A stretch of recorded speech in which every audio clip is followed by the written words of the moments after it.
Hello, and welcome to what I think will be the first part in a series of videos where we talk about the most anticipated movies of 2019. I'm very excited about the slate that's coming out, and I put together a list of all of the Disney films that are going to be releasing this year and the release date. And then I think we could talk about each one a little bit. Tell me, guys, what you're excited about, what you're looking forward to. I'm a Disney guy, so I'm looking forward to all of them. I think, Disney made over $7 billion at the box office in 2017. I think it's safe to say they're going to exceed this, especially with the release of three particular films. I don't know. Disney's a real heavy hitter, especially this year, and I'm very excited to see what's coming up. So first, for the continuation of Marvel, there's Captain Marvel. That comes out on March 19th, and that is directed by Anne Boleyn and Ryan Fleck. Or it might be Anne Boden, I don't remember. But it's a male and female co-directing duo. And what's really exciting is that this movie is being scored by a female, which I think is the first female composer for the Marvel Cinematic Universe. So I'm very excited about Captain Marvel.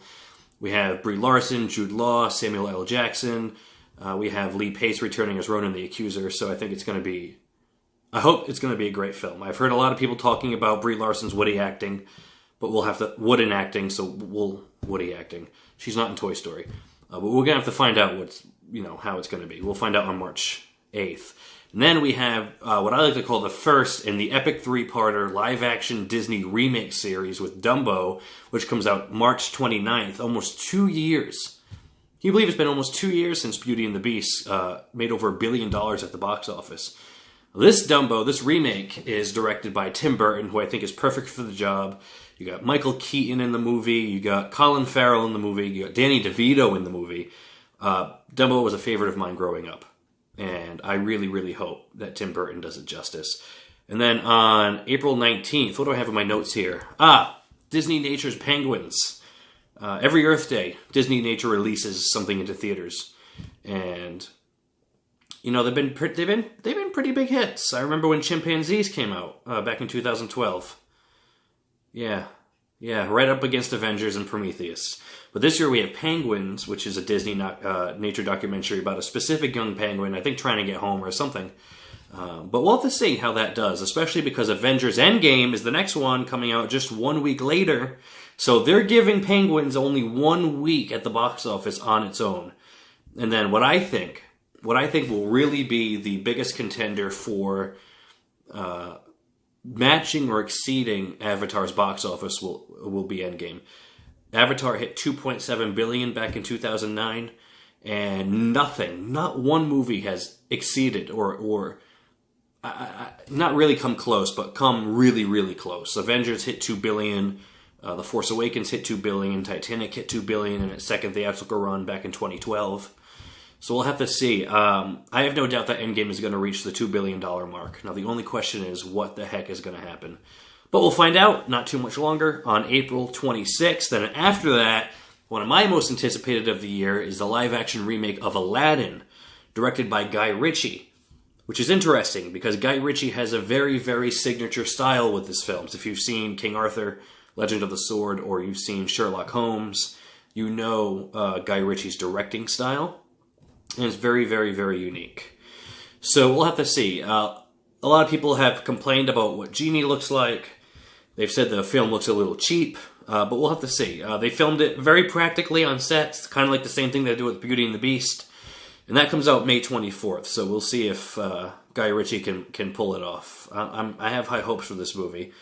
And after that, we have probably the sequel that people are maybe most skeptical about, and that is Pixar's next outing, and actually its final sequel, Toy Story 4, comes out on June 21st. And Pixar has said that after Toy Story 4, they're not doing any more sequels. Their next film is a movie called Onward, starring Chris Pratt. That comes out March 19th, 2020. And that is an original film. And there'll be no more. The Toy Story 4 is the last sequel to come from Pixar that they've announced. And we'll see. I'm really excited about it. I think a lot of people are saying, they don't really have they're not going to have a great story. Toy Story 3 was the perfect ending. But I have confidence in Pixar. I think Toy Story 4 is going to be good. After Toy Story 4, if I can read my notes. July 5th, the day before my 27th birthday, Spider-Man Far From Home. With a shocking revelation in the not released to the public trailer that Mysterio was recruited by S.H.I.E.L.D. Who knows? My guess is it's Chameleon. If you know the villain Chameleon, he can disguise himself as anything. Kind of like the blue girl from X-Men. I can't remember her name. Mystery something. I don't know. But I think John Watts did a great job with Spider-Man Homecoming. I think he's going to do a great job with Far From Home. So far we have Jake Gyllenhaal as Mysterio, possibly the Elemental Man, which is kind of a combination of Hydro Man and Magma Man, maybe Chameleon, maybe Scorpion and Vulture. The only thing I could see this suffering from is too many villains, like Amazing Spider-Man 2 and Spider-Man 3 did. But I think it's in safe hands. And this is very interesting because Spider-Man Far From Home is the very first film in Phase 4 of the Marvel Cinematic Universe. Which apparently begins just a couple minutes after Endgame ends. So I think it's safe to say maybe Endgame will end with Peter Parker. Hopefully, resurrected from the... We'll have to find out. After Spider-Man Far From Home comes what I think will be the next juggernaut to maybe hit $2 billion at the box office, and that is Jon Favreau's Lion King. Here's a couple reasons why. Number one, it's Jon Favreau. He did fantastic with The Jungle Book, and Disney has confidence. Number two, he's pioneering filming abilities and CG technology to create one of the most photorealistic movies ever. It's like a live-action CG hybrid, something we've never seen before. Plus, we have an incredible cast of stars, including the return of James Earl Jones as Simba, as Mufasa, Donald Glover as a young Mufasa, people like John Oliver, Seth Rogen, Beyonce Carter. So I don't have a doubt, especially from the teaser trailer, which is incredible. You need to watch it if you haven't yet, that The Lion King is going to be an amazing movie. And then they have something that I'm nervous about. I don't know if I've never read the Artemis Fowl book series, but Artemis Fowl comes out on August 9th of this year. And that is an adaptation of Eowyn Colfer's famous Artemis Fowl series.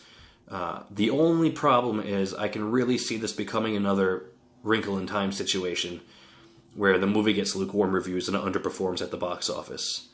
We'll have to see. I've never read the books. I don't know much about the books. The trailer looks pretty cool. So we'll find out on August 9th. And then they're quiet on September and October. Excuse me. But on November 22nd, I think the most annoying sequel, Frozen 2, is released. I say the most annoying because I work at Target, and you cannot escape Frozen, especially when you work in the toy department. But that's okay. Frozen 2 is coming out. It's most definitely going to be a hit. It's most definitely going to hit $1 billion. It's most definitely going to have catchy songs. And it's most definitely going to spark the imagination of children everywhere who are going to be watching it 10,000 times on Blu-ray when it comes out in 2020 on DVD.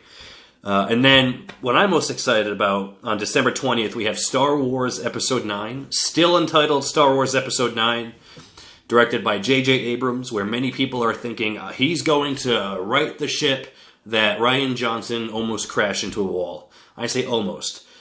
The Last Jedi wasn't my favorite. Some people downright hated it. Some people were downright mean. But I think that Abrams is going to do well with this movie. That comes out on December 20th, and that is rounding out the Disney year. And it's also been announced that it's John Williams' final time scoring a Star Wars movie. So the Benioff and Weiss trilogy and the Rian Johnson trilogy will have different composers. The Mandalorian already has Ramon Djawadi. Ramon Djawadi? I don't know how you pronounce his name. But this is John Williams' final outing, so it will be not totally bittersweet because it's not like he's passed away.